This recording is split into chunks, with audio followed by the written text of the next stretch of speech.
দুইটা বংশের নাম বাংলাদেশে বলছি, বঙ্গবন্ধুর একটা, জিয়াউর রহমানের একটা, দুইটা নাম বললাম।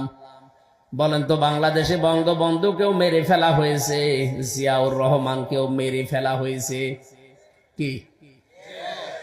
অথচ বঙ্গবন্ধুর নাম আজ পর্যন্ত কোন মানুষ উচ্চারণ করার সময় আমি অন্তত শুনিনি যে বলে শহীদ শেখ মুজিবুর রহমান, আমি শুনিনি। কিন্তু জিয়াউর রহমানের নাম কেউ উচ্চারণ করলে আগেই বলে শহীদ জিয়া।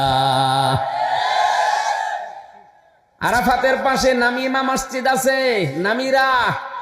এই মসজিদে আমি 16 সালে যখন হজে গিয়েছিলাম, দেখি কাবার ইমাম খুতবা দিচ্ছে, শহীদ জিয়াউর রহমান মিন বাংলাদেশ। এই শব্দটা আমার আজও মনে আছে। উনি এই জন্য দোয়াটা করেছিলেন কারণ ওই সময় প্রচন্ড গরম ছিল।